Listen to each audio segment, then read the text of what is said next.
Download करें जनमत Haryana app. किसानों को लेकर लाए गए बिलों को केंद्र की मोदी सरकार ने रविवार को राज्यसभा में भी पास करा लिया। अब ये बिल राष्ट्रपति से मंजूरी मिलने के बाद कानून बन जाएंगे। इन सब के बीच इन बिलों को लेकर हरियाणा और पंजाब में बवाल थमने का नाम नहीं ले रहा। रविवार को जब राज्यसभा में बिल पास हो रहा था, तभी विरोध में किसानों ने हरियाणा की सभी प्रमुख सड़कों को जाम किया हुआ था। पंजाब में सत्तारूढ़ और हरियाणा की प्रमुख विपक्षी पार्टी कांग्रेस इन बिलों पर अपनी सियासत भी खूब चमका रही है। रविवार को अंबाला के पास शंभू बॉर्डर पर पंजाब यूथ कांग्रेस के नेताओं ने ट्रैक्टर को आग के हवाले कर दिया। पंजाब के कांग्रेस नेताओं की हरियाणा पुलिस के साथ खूब नोकझोंक भी हुई। अब सबसे बड़ा सवाल ये है कि कृषि बिलों पर सिर्फ हरियाणा और पंजाब में ही बवाल क्यों हो रहा है। कृषि बिलों को लेकर सुलगी आग ठंडा होने का नाम नहीं ले रही है, जबकि देश के दूसरे हिस्से शांत हैं। वहां पर किसी तरह का कोई अनरेस्ट नहीं देखा जा रहा और ना ही कोई विरोध का सुर दिखाई दे रहा है। दरअसल देश में खाद्यान्नों की आपूर्ति का बड़ा हिस्सा पंजाब और हरियाणा द्वारा ही पूरा किया जाता है। जितनी बम्पर फसल इन दो राज्यों में होती है, उतनी दूसरी राज्यों में नहीं होती। मंडियों का जो सिस्टम इन दोनों राज्यों में बरसों से चला आ रहा है, वो दूसरे राज्यों में नहीं है। बिल पास होने के बाद इसका सबसे ज्यादा असर आढ़तियों पर ही पड़ने वाला है। बिल का विरोध कर रहे विपक्षी और किसान नेताओं का भी यही कहना है कि इससे सबसे ज्यादा असर आढ़तियों और किसानों के रिश्ते पर पड़ने वाला है। उनका ये भी मानना है कि बिल पास होने के बाद से अगर कोई सबसे ज्यादा बर्बाद होने जा रहा है तो वो है आढ़ती। अगर आढ़ती बर्बाद होता है तो उसका असर मंडी में काम करने वाले मजदूर पर पड़ना तय है। लोकसभा में दिए गए अपने बयान में शिरोमणि अकाली दल सांसद सुखबीर बादल ने कहा भी है कि ये बिल कई राज्यों के लिए सही हो सकता है, लेकिन पंजाब के लिए ये बिल कतई सही नहीं होने जा रहा है। इसका आढ़ती, किसान सहित कई लोगों पे प्रभाव होना तय है। बादल ने यह भी तर्क दिया कि हर राज्य अपने हिसाब से इन्वेस्ट करता है। कोई टूरिज्म में करता है, कोई इंडस्ट्रीज में करता है, तो कोई कृषि में। 50 साल से पंजाब अपना ज्यादातर निवेश खेती में ही कर रहा है। 20 lakh farmers are going to be affected. More than 30,000 RTs are going to be affected. More than 3 lakh mandi laborers are going to be affected.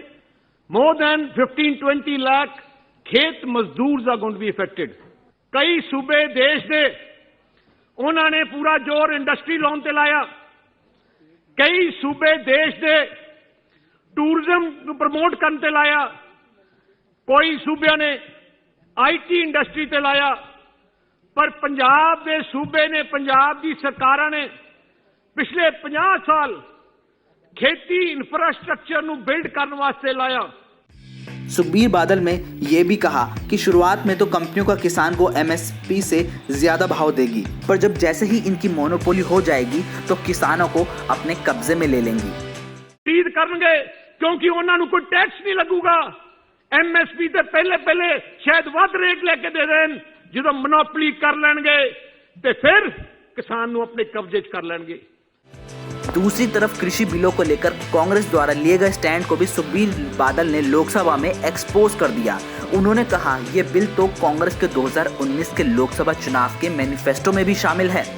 मैं पूछना चाहता हूं, ये कांग्रेस के जो लीडर बाहर बैठे हैं, ये इलेक्शन मैनिफेस्टो किस पार्टी का है?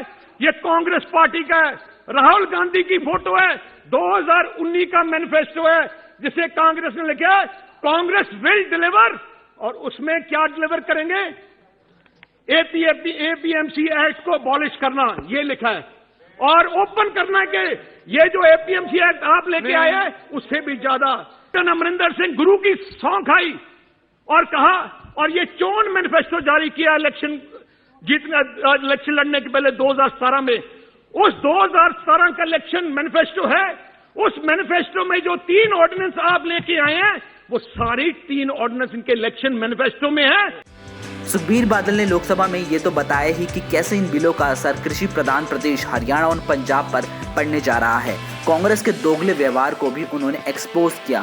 चूंकि फिलहाल कांग्रेस देश की सत्ता से बाहर है, इसलिए वो इन बिलों का देश भर में विरोध कर रही है। पंजाब में कांग्रेस की सरकार है, इसलिए वहां पर यह बिल लागू नहीं होने जा रहा है, जबकि हरियाणा में बीजेपी की सरकार है तो उसे लागू करना वहां की मनोहर लाल सरकार की मजबूरी है। ऐसे में इस मामले को संभाल पाना मनोहर लाल सरकार के लिए बड़ी चुनौती साबित होने जा रहा है। अब देखना यह है कि कृषि बिलों के पास हो जाने के बाद आढ़तियों और किसानों के रिश्तों पर इसका कितना असर पड़ता है और प्रदेश में चल रहा बवाल कब जाकर शांत होता है। ब्यूरो रिपोर्ट, जनमत हरियाणा।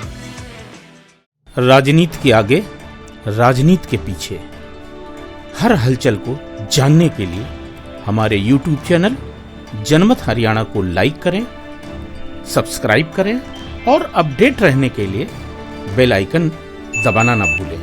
देखते रहें जनमत हरियाणा, सच के अलावा कुछ भी नहीं।